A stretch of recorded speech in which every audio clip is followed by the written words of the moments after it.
পতিত ফেরেশতারা মানুষকে নিষিদ্ধ বিদ্যা শিখিয়েছিল। ইসলামে পতিত ফেরেশতার ধারণা নেই, তবে আছে হারুত ও মারুত। বাকারা 102।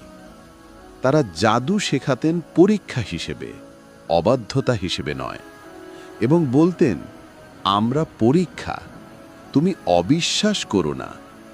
এটি এনোকের গল্পের সামান্য সাদৃশ্য, কিন্তু ইসলামে তারা বিদ্রোহী নয়, বরং আল্লাহর আদেশমান শিক্ষক। এনোকের বইতে মহাপ্লাবনের ভবিষ্যৎবাণী আছে। ইসলামও বলে ইদ্রিস আলাইহিসসালাম ছিলেন নুহু আলাইহিসসালামের পূর্বপুরুষ। ইসলামী ইতিহাস অনুযায়ী তিনি ছিলেন নুহু আলাইহিসসালামের প্রপিতামহ।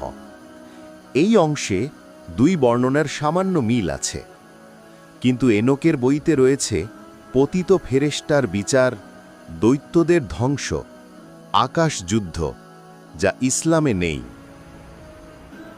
এনোকের বইতে বলা হয়, দৈত্যদের মৃত্যুর পর তাদের আত্মা পৃথিবীতে ঘুরে বেড়ায়, এরা দানবাত্মা। ইসলাম বলে জিন সৃষ্টি হয়েছে মানুষের আগেই। অবিশ্বাসী জিন সমান শয়তান, মানুষের কোনো দৈত্য আত্মা নেই।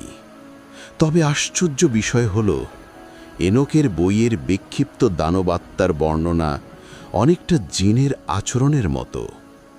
কুমন্ত্রণায় লিপ্ত, ভয় সৃষ্টি, অশরীরী উপস্থিতি, পরিত্যক্ত স্থানে চলাচল। সম্ভবত প্রাচীন মানুষ জিনদের ভুল বুঝে দৈত্যের আত্মা মনে করেছিল। ইনকের বইতে কিয়ামতের বর্ণনা এবং ইসলামের কিয়ামত